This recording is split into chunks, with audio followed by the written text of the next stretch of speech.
हरि ओम श्री गुरुभ्यो नमः। शक्तित्रयी वेदमाता सर्वदैव स्वरूपिणी सत्यधर्मस्वरूपा च पातु नः सर्वदा शुभा। ओंकारं बिंदुसंयुक्तं नित्यं ध्यायन्ति योगिनः कामदं मोक्षदं चैव ओंकाराय नमो नमः।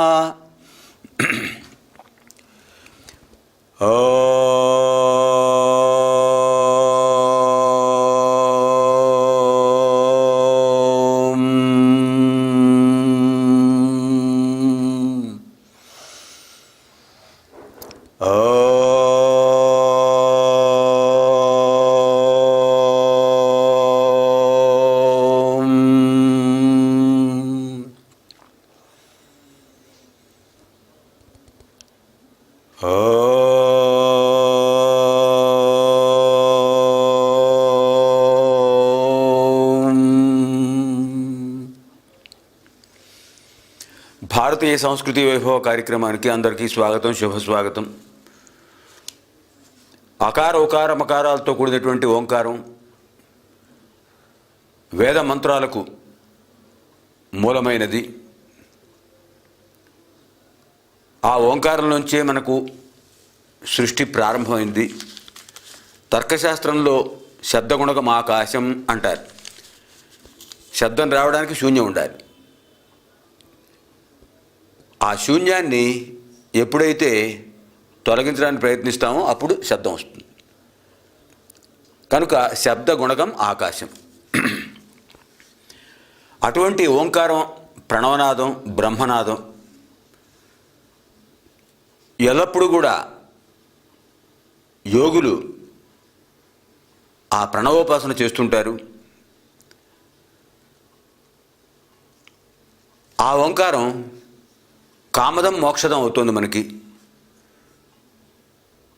కోరికలు, లౌకికమైన కోరికలు, ఆధ్యాత్మికమైన లక్ష్యాన్ని, పరమాత్మను చేరుకునే లక్ష్యాన్ని కూడా అనుగ్రహించేది ఓంకారం, ప్రణవోపాసన, బ్రహ్మనాదోపాసన. ఆ ఓంకారంతో కూడింది కనుకనే వేదమాత శక్తిత్రయీ అయింది. అకార ఉకార మకారాలు. ఓం భూర్భువస్వః, ఓం భూర్భువస్వః అని చెప్తాం. భూహు అనేటటువంటి ఆ వ్యాహృతిలోంచి అకారం వచ్చింది. భువః అనే వ్యాహృతిలోంచి ఉకారం వచ్చింది. స్వహ అనే వ్యాహృతిలోంచి మకారం వచ్చింది. మూడు వ్యాహృతుల్లోంచి వచ్చేటువంటిది కనుక అకార ఉకార మకారాలు. అకారం ఏకమాత్ర, ఉకారం ఏకమాత్ర, మకారం ద్విమాత్ర. చతుర్మాత్ర పూర్వకంగా, మాత్ర అంటే ఇంతకుముందు అధ్యాయాలు మనం చెప్పుకున్నాం, కనురెప్పపాటు కాలం లేదా చిటిక వేసినంత కాలం, అది మాత్రాకారం. ఓంకారం జపించేటప్పుడు, ఏ మంత్రానికైనా ముందు ఓంకారం చెప్పేటప్పుడు చతుర్మాత్రాపూర్వకంగా చెప్తాం. యాంత్రికంగా వచ్చేస్తుంది. మనం ప్రత్యేకంగా సమయం చూసుకోకర్లేదు. ఓం నమః శివాయ, ఓం నమో భగవతే వాసుదేవాయ, ఓం నమః షిరిడీ సాయినాథాయ, ఓం నమో భగవతే సత్యసాయి దేవాయ. ఇలా మనం మాతృ ఆ వ్యాహృతులతో కలిపి మంత్రం చెప్పినప్పుడు అది చతుర్మాత్ర. ఆ ఉ మా చతుర్మాత్రాకాలంలో ఉన్నటువంటి దాన్ని మనం ఏం చేస్తున్నాం? ప్రాణాయామపూర్వకంగా ద్వాదశ మాత్రాత్మకంగా చేస్తున్నాం. ఎంతసేపు ఓంకారం చేయగలం అంతసేపు చేసినట్టయితే అది ప్రాణాయామపూర్వకమైన ఓంకారం అవుతుంది. అప్పుడు మాత్రమే అది కామదం మోక్షదం అవుతుంది.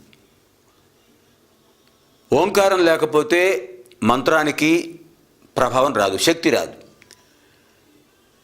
కారణం ప్రణవశ్చందసామివ.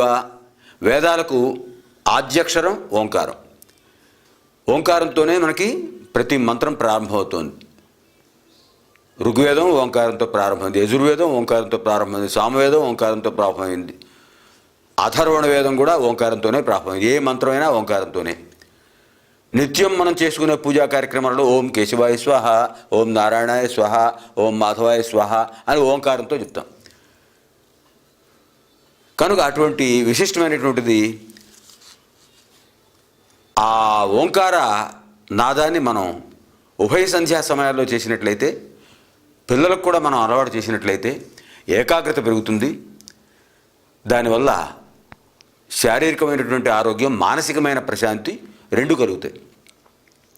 శక్తిత్రయీ వేదమాత సర్వదైవ స్వరూపిణి. ఈ వేదమాత 3 శక్తులు కలిగింది: ఇచ్ఛాశక్తి, జ్ఞానశక్తి, క్రియాశక్తి.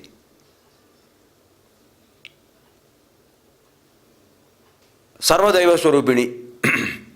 ఋగ్వేదంలో 33 దేవతల్ని ఆ వేదమాత మనకు దర్శింపజేస్తుంది. అష్టవసువులు, ఏకాదశ రుద్రులు, 12 ఆదిత్యులు, ద్యావా పృథివీ. సత్యధర్మస్వరూపాచ, సత్యం ధర్మం ఆ వేదమాత మనకు అనుగ్రహించింది. అటువంటి వేదమాత మనందరినీ కూడా రక్షించుగాక అని ప్రార్థిస్తూ, ఇవాళ ఒకసారి మనం ఆ ఓంకారం యొక్క విశేషం చెప్పుకుందాం. ఋగ్వేదం ప్రారంభంలో ఇక్కడ మనం ఒక విషయం స్మరించుకోవాలి. 2012 జనవరి 29న భారతీయ సంస్కృతి వైభవ కార్యక్రమం ప్రారంభమైంది. ఋగ్వేదంతో ఆ రోజు ప్రారంభం చేశాం. అటువంటి విశిష్టమైన ఈ కార్యక్రమంలో మళ్ళీ ఒకసారి పునశ్చరణ చేసుకుందాం. వేద పఠనం చేసే మహానుభావులు 4 రకాలుగా ఉంటారండి. వేద మంత్రాలు చదివేవాళ్ళు పదపాఠి, క్రమపాఠి, జటాపాఠి, ఘనపాఠి. ప్రతి పదాన్ని పునరుక్తి చేస్తూ చదవటం అనేది పదపాఠి. క్రమపాఠి, ఆ క్రమాన్ని బట్టి ఆ పదాలు వరుసగా చదువుతూ వాక్యాలు చదవటం. జటాపాఠి, వ్యత్యస్తంగా చదవటం. ఘనపాఠి, ఒక మంత్రాన్ని పూర్వం నుంచి చివరి వరకు కూడా, మొదటి భాగం నుంచి చివరి వరకు, మళ్ళీ చివరి నుంచి మొదటి భాగం వరకు 2 పదాలు ఆవృత్తి చేసుకుంటూ చదవటం ఘనపాఠి. ఆ మహానుభావులందరికీ మనం పాదాభివందనం చేద్దాం. దేని ద్వారా విజ్ఞానం, ప్రజ్ఞానం, సుజ్ఞానం పొందుతామో అదే వేదం. వేదయతి ఇది వేద, మనకు తెలియజేస్తోంది. సమస్తమైన విజ్ఞానాన్ని తెలియజేస్తుంది కనుక వేదం. ఈ వేదంలో మనకి 4 భాగాలు కనిపిస్తున్నాయి: సంహిత, బ్రాహ్మణం, ఆరణ్యకం, ఉపనిషత్తు. సంహిత భాగం అంటే మంత్రభాగం. మంత్రముల సముదాయాన్ని సంహిత అంటారు. ఋక్ సంహిత, యజుస్ సంహిత, సామ సంహిత, అథర్వ సంహిత. ఆ విధంగా సంహితా భాగం. ఈ బ్రాహ్మణం అనేది దానికి వివరణం. ఆ మంత్రార్థం ఒక రకంగా చెప్పుకోవాలి. ఆరణ్యకం, ఈ ఆరణ్యకం ఏంటి? మంత్ర వినియోగం. ఆ మంత్రాన్ని ఎలా వినియోగిస్తాం. మంత్రం చెప్పేటప్పుడు మనం చెప్పుకుంటున్నాం కదా, ఇంద్రస్య సంహిత, మేధాఛంద, మంత్రద్రష్ట, గాయత్రీ ఛంద, ఇంద్రస్య అనుగ్రహే వినియోగ. అలా 4 భాగాలు చెప్పుకుంటున్నాం. ఆ మంత్రాన్ని ఎవరు దర్శించారు, మంత్రం ఏ దేవతకు సంబంధించింది, ఏ ఛందస్సులో ఉంది, వినియోగం విశేషం ఏమిటి, ఇవన్నీ మనం తెలుసుకుంటున్నాం. అటువంటి మంత్ర వినియోగాన్ని చివరి భాగంలో మంత్ర వినియోగం చేసిన తర్వాత, మంత్రాన్ని ఎలా వినియోగిస్తున్నావో చెప్పుకున్న తర్వాత, చివరిలో మనకి ఉపనిషత్ అనేది వస్తుంది. ఋగ్వేదం మొత్తం 4 వేదాల్లో కలిపి 108 ఉపనిషత్తులు ఉన్నాయని ఇంతకుముందు అధ్యాయాల్లో చెప్పుకున్నాం. ఇప్పుడు మనకి ఋగ్వేదంలో ఉన్న మొత్తం ఉపనిషత్తులు 10 ఉన్నాయి. అది ఐతిరేయ ఉపనిషత్తు ప్రారంభమవుతుంది. మనకి ఒక 2-3 అధ్యాయాలు అయిన తర్వాత ఐతిరేయ ఉపనిషత్తు ప్రారంభిద్దాం. విశేషం ఏంటంటే ఈ దేవతాగణాన్ని వర్ణించేటటువంటి ఈ రుక్కులు మనం ఎప్పటికప్పుడు స్మరించుకుంటుంటే దానివల్ల మనకి ఎంతో పుణ్యఫలం వస్తుంది. ఋగ్వేదంలో అన్ని వేదాల్లోనూ కూడా సూక్తాలు మొదట మనకు సంహితా భాగంలో మొదటి సూక్తాలు కనిపాయి. సూక్తం అంటే కూడా మనకి మంత్ర సముదాయం అనే అర్థం. అలాగే మనకి 1017 ఉన్నాయండి ఋగ్వేదంలో సూక్తాలు, మంత్ర సముదాయాలు. 1017 మంత్ర సముదాయాలు ఉన్నాయి. మరి ఆ మంత్ర సముదాయాల్లో మనకి మంత్రాల సంఖ్య మనం చూసినట్టయితే 10,580. 1017 సూక్తాలు మంత్ర సముదాయాలు, 10,580 మంత్రాలు. అలాగే వాటిలో మొత్తం ఋగ్వేదంలో 10 మండలాలు ఉన్నాయి. ఇప్పుడు ప్రథమ మండలంలో ఉన్నాం. 10 మండలాలు, అష్టకాలు, వాటిలో మళ్ళీ ఒక్కో దాంట్లో 8 భాగాలు ఉంటాయి అష్టకాలు మండలంలో. మనకి ఇంకొక విశేషం ఏం చెప్పారంటే, ఈ వ్యాఖ్యానం మహానుభావులు విద్యారణ్య స్వాముల వారు ఈ వేదానికి చతుర్వేద ప్రకాశిక అని, చతుర్వేదార్థ ప్రకాశిక అని ఒక గ్రంథం రాశారు. 4 వేదాలకు వ్యాఖ్యానం రాశారండి ఆ మహానుభావులు. అటువంటి మహానుభావులు ఆయన విద్యారణ్య స్వాముల వారు మనకి ఇక్కడ ఏం చెప్పారంటే, మొత్తం ఋగ్వేదంలో 4,32,000 అక్షరాలు ఉన్నాయని సంఖ్యాపరంగా చెప్పారు. దీంట్లో 4,32,000 అక్షరాల విశేషం ఏంటంటే, ఆ సంఖ్యల విశేషం ఏంటంటే, కలియుగ ప్రమాణం కూడా 4,32,000 సంవత్సరాలు.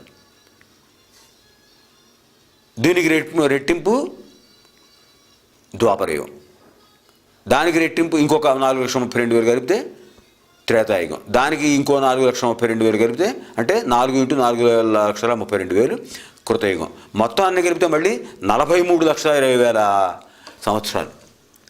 అది ప్రమాణం, ఒక నియమబద్ధంగా ఉంటుంది. అటువంటి ఈ మహా విశేష ఫలితమైనటువంటి ఫలాన్ని ఇచ్చినటువంటి ఈ వేదానికి సంబంధించినటువంటి ఉపవిషయాలు, ఉపనిషత్తులు 10 ఉన్నాయని మనం చెప్పుకున్నాం. ఈ మంత్రాలను దర్శించిన మహానుభావులు చాలామంది ఉన్నారండి. ఋషి పత్నులు ఉన్నారు, ఋషులు ఉన్నారు. మనం వైశ్వామిత్ర మధుఛంద్రుడు దర్శించిన ఆగ్నేయ మంత్రంతో ప్రారంభం చేశాం ఋగ్వేదం. అగ్నిమీళే పురోహితం హోతారం రత్నధాతమం అని అగ్నిహోత్రుడి యొక్క మంత్రంతో ప్రారంభం చేశాం. ఇది కాకుండా మనకి మొత్తం మహిళలు కూడా, ఆ ఋషిపత్నులు కూడా మంత్రాలు దర్శించారండి. చాలామందికి ఒక అపప్రథ ఏమిటంటే, సంస్కృత భాష కానీ, వేదాలు కానీ, ఉపనిషత్తులు కానీ మా స్త్రీలు చదువుకోవచ్చా అనేది. ఇంతకంటే మనకేం కావాలి నిరూపణ? 18 మంది ఋషిపత్నులు వస్తున్నారు ఇక్కడ. 18 మంది, 18 ఋషిపత్నులు ఈ మంత్రాలు దర్శించిన వాళ్ళు ఉన్నారు. అగస్త్య మహర్షి భార్య లోపాముద్ర, అరుంధతీదేవి, లౌగాక్షి వశిష్ఠుడి భార్య అరుంధతీదేవి, ఇలాంటి మహా ఋషిపత్నులు, మహిళామణులు గురుస్థానంలో ఉన్నారు. వాళ్ళు మంత్రాన్ని దర్శించి ఈ మంత్రం ఇలా చదవాలని చెప్పారు, సస్వరంగా సుస్వరంగా. మరి వాళ్ళు చదివినప్పుడు మిగతా వాళ్ళు చదవక్కర్లేదు, చదవకూడదు అనేటువంటిది లేదు. పైగా మనకి గృహ్య సూత్రాలు వేదంలో 4 భాగాలు ఉన్నాయన్న. శిక్షా వ్యాకరణం ఛందో నిరుక్తం జ్యోతిషం తథా కల్పశ్చేతి షడంగాని వేదస్యాహుర్మనీషిణ. ప్రతి వేదంలో 4 భాగాలు ఉంటాయి. అందులో కల్పం అంటే ఒక సూత్రాలు, కల్పసూత్రాలు అంటే గృహ్య సూత్రాలు, శ్రౌత సూత్రాలు అని 2 రకాలు. అలాంటిది ఒక కల్పం ఉంది, దాని పురాకల్పం అంటారు. దాంట్లో చెప్పింది ఏంటంటే, పురాకల్పేతు నారీణాం యజనం యాజనం తథా గాయత్రీ వాచనం చైవ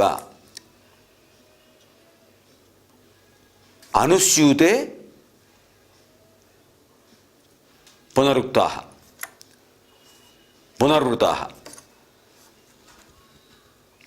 పురాకల్పం అనే ఆ కల్పనలో, దాంట్లో ఆ గ్రంథంలో చెప్పారు, నారీణాం యజనం యాజనం తథా. నారీమణులు కూడా యజన యాజనాలు చేసేవారు, యజ్ఞాలు చేయించేవారు, యజ్ఞాలు చేసేవారు. మంత్రం లేకుండా యజ్ఞం ఎలా చేయగలరు?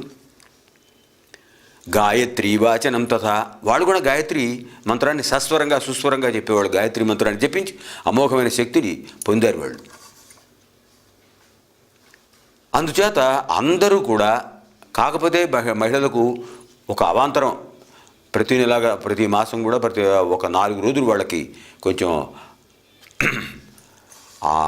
అశౌచం ఉంటుంది కనుక ఆ సందర్భంలో ఆ సమయంలో ఆ మంత్రాలు పలకకూడదు, ఎందుకంటే శక్తిమంతములైనవి కనుక. ఇక్కడ ఈ మంత్రాలు దర్శించిన ఋషిపత్నులు లోపాముద్రాదేవి, లౌగాక్షి, వారుణి, విదర్భి, మేధ, వృష, రమ్యాక్షి, జయ, ఉశన, వసుశ్రుతి, సర్వరాజ్ఞి, సునీతి, విశ్వవార, శిరించిక, గౌరీవీతి, ప్రాదురాక్షి ఇలాంటి వాళ్ళు 18 మంది మంత్ర దర్శినులు ఉన్నారు. వాళ్ళ గురించి మనకు ఋగ్వేదంలో తర్వాత భాగాల్లో వస్తాయి. అటువంటి విశేషమైనటువంటి ఈ ఋగ్వేదంలో ఇంకా దర్శించిన మహానుభావులు ఋషులను కూడా ఒకసారి స్మరిద్దామండి. అత్రి, భృగు మహర్షి, భరద్వాజుడు, అంగిరసుడు, వశిష్ఠుడు, విశ్వామిత్రుడు, వైశ్వామిత్ర మధుచ్ఛందుడు, మేధాతిథి, శునశేఫుడు, హిరణ్యస్తూపుడు, కణ్వుడు, ప్రస్కణ్వుడు, సవ్యుడు, జేత, నోధస్సు, పరాశరుడు, వ్యాసమహర్షి యొక్క తండ్రి పరాశరుడు, గౌతముడు, కుత్సుడు, కక్షీమంతుడు, పురుచ్ఛేపుడు, దీర్ఘతముడు, అగస్త్యుడు, గృత్స్నమదుడు, భార్గవ సోమాహుతి, శౌనకుడు. ఈ శౌనకాది మహామునులకు నైమిషారణ్యంలో పురాణ ప్రవచనం చేశారు సూత మహామునులు. ఆ శౌనకుడు కూడా మంత్రద్రష్ట. గాధి, విశ్వామిత్రుడి యొక్క తాతగారు గాధి, దేవశ్రవుడు, వామదేవుడు, కశ్యపుడు, ఆత్రేయపుత్రులు, జమదగ్ని, శక్తి మహాముని. శక్తి మహాముని అంటే వశిష్ఠుడి యొక్క కుమారుడు. బ్రహ్మదేవుడి యొక్క మానసపుత్రుడు వశిష్ఠుడు, ఆయన కుమారుడు శక్తి మహాముని. శక్తి మహాముని యొక్క కుమారుడు పరాశరుడు, పరాశరుడు కుమారుడు వేదవ్యాసుడు, ఆయన కుమారుడు శుకపరబ్రహ్మ. ఈ విధంగా మనకి మహానుభావులు 42 మంది ద్రష్టలైన ఋషులు మనకు ఈ ఋగ్వేదంలో కనిపిస్తున్నారు. వాళ్ళు ఆ మంత్రాలను ఉపయోగించిన ఛందస్సులు కూడా ఉన్నాయండి. మొట్టమొదటి ఛందస్సు, గాయత్రి మంత్రంలోనే ఆగ్నేయ మంత్రం వచ్చింది. ఆ ఛందస్సు, ఆ గాయత్రి ఛందస్సు, అనుష్టుప్ ఛందస్సు, త్రిష్టుప్ ఛందస్సు, పంక్తి ఛందస్సు, బృహతి ఛందస్సు, ఉష్ణిక్ ఛందస్సు, జగతి ఛందస్సు, 7 రకాల ఛందస్సులు వేదాల్లో వాడారండి. ఈ ఋగ్వేదంలో మనకు 7 రకాల ఛందస్సులు వస్తున్నాయి. ఇందులో గాయత్రి ఛందస్సులో పాదానికి 6 అక్షరాలు ఉంటాయి, 4 పాదాలకు 4 6 24 అక్షరాలు ఉంటాయి. అనుష్టుప్ ఛందస్సులో 8 అక్షరాలు ఉంటాయి, ఆ 8 4 పాదాల్లో 32 అక్షరాలు అవుతాయి. త్రిష్టుప్లో 9 అక్షరాలు ఉంటాయి పాదానికి. పంక్తి ఛందస్సులో పాదానికి 10 అక్షరాలు ఉంటాయి. బృహతి ఛందస్సులో 11 ఉంటాయి. ఉష్ణిక్ ఛందస్సులో 12 ఉంటాయి. జగతి ఛందస్సులో 13 ఉంటాయి. ఈ విధంగా ఈ ఛందస్సు ఒక్కొక్క పాదానికి ఇన్ని అక్షరాలు ఉంటాయని ఒక నీతి ఉంది. పింగళ మహర్షి అని ఆయన ఛందశాస్త్రం రాశాడు. ఆ ఛందశాస్త్రం అటువంటి ఇవన్నీ కూడా మనం చెప్పుకుంటున్నాం. ఇప్పటి వరకు మనం మంత్రాల్లో గాయత్రి ఛందస్సు, అనుష్టుప్ ఛందస్సు, త్రిష్టుప్ ఛందస్సు ఉపయోగించుకున్నాం, అది చదివాం. అటువంటి ఈ శీర్షికలో మనం ఇప్పటికీ దాదాపు మొదటి మండలంలో 18 అనువాకాలు పూర్తి చేసామండి. మొదటి అష్టకంలో 120 సూక్తాలు పూర్తి చేసాం. అలాగే 2వ అష్టకం ప్రారంభమవుతుంది ఇవాళ. ఇంకొక విశేషం, ఈ ఆదివారం నుంచి అరగంట మాత్రమే మనకు సమయం మనం తీసుకోవడానికి అవకాశం ఉంటుంది. మిగతా కార్యక్రమాలు నిర్వహించే వాళ్ళకి అవకాశం ఇస్తూ అరగంట మాత్రమే మనం ఈ సంహితా భాగాన్ని చెప్పుకుందాం. ఇవాళ అంగిరస మహర్షి యొక్క కుమారుడు కుత్స మహాముని దర్శించినటువంటి మంత్రాలు 101 నుంచి 115 సూక్తాల వరకు మనం చెప్పుకుందాం. తర్వాత యథాప్రకారంగా మనం ఒకసారి ఆ సంస్కృత భాష పరిచయం కూడా చేసుకుందాం. మనకు అదో కార్యక్రమం పెట్టుకుందాం. తర్వాత ఇంకో విశేషం ఏంటంటే మనకి ఆశ్వయుజ మాసం ఒక 2 రోజుల్లో ప్రారంభమవుతుంది. ఆశ్వయుజ శుద్ధ పాడ్యం నుంచి అమ్మవారిని అమ్మవారి యొక్క కలశాన్ని ప్రతిష్ఠ చేస్తారు, కలశ ప్రతిష్టాపన. అక్కడి నుంచి దేవీ నవరాత్రోత్సవాలు విజయదశమి వరకు విజయాన్ని కలిగించేది విజయదశమి. అటువంటి గొప్ప కార్యక్రమాల్లో ఆ మహాతల్లి ఆమె అనుగ్రహం లేనిది ఏం చెప్తామండి, ఏం చేయగలం కదా. ఆయన ఆదిశంకరాచార్యుల వారు సౌందర్యలహరిలో ఆ శ్లోకాలు రాస్తూ మొదటి శ్లోకం ఆయన చెప్పింది అదే, శివశక్త్యాయుక్తో యది భవతి శక్త ప్రభవితుం. శివశక్త్యాయుక్తో యది భవతి శక్త ప్రభవితుం. ఆ శక్తి స్వరూపం యొక్క సహకారం లేనిదే ఆయనలో స్పందన ఉండదు. ఆయన ఏ కార్యక్రమం కూడా చేయలేట పరమశివుడు. అటువంటి శక్తి కలిగింది ఆవిడ. ఇచ్ఛాశక్తిని ప్రసాదిస్తోంది, జ్ఞానశక్తిని ప్రసాదిస్తోంది, క్రియాశక్తిని ప్రసాదిస్తోంది. మనసులో సంకల్పం రావాలి, అది ఇచ్ఛాశక్తి. ఆ కార్యక్రమాన్ని ఏదైనా పని చేస్తే ఆ పని ఎలా చేయాలో మనం తెలుసుకోవాలి, అది జ్ఞానశక్తి. దాన్ని వినియోగం చేయాలి, ఆ చేసే పని అనుష్ఠానం, ఆచరణ, అది క్రియాశక్తి. ఈ మూడు లేకుండా మనకు దైనందిన జీవితంలో ఏ క్షణం గడవదు. అటువంటి శక్తిని ప్రసాదించే మాత.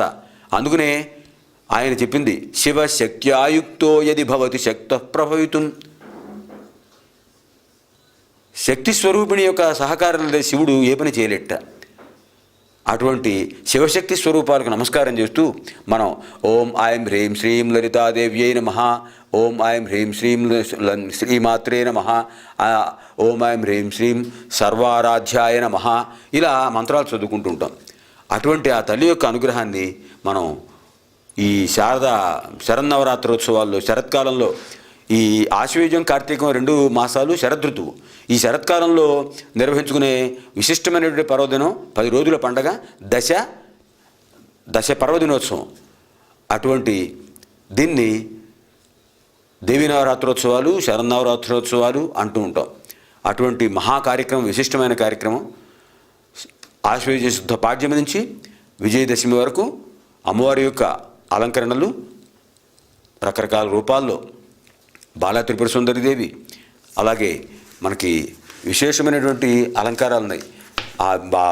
ఆ అలంకారాల్లో మనకు వరుసగా అమ్మవారు బాలా త్రిపుర సుందరిదేవి గాను, గాయత్రీదేవి గాను, అన్నపూర్ణాదేవి గాను, మహాలక్ష్మీదేవి గాను, మహాకాళీ స్వరూపిణి గాను, మహాసరస్వతీదేవి స్వరూపిణి గాను, లలితా త్రిపుర సుందరిదేవి స్వరూపిణి గాను, దుర్గాదేవి గాను, అలాగే దుర్గాదేవి అవతారంలో అష్టమి నాడు, తర్వాత మహానవమి నాడు మహిషాసురుని చంపి విజయాన్ని మనకు ప్రసాదించిన అదే విజయదశమి అని కూడా చెప్తుంటాం.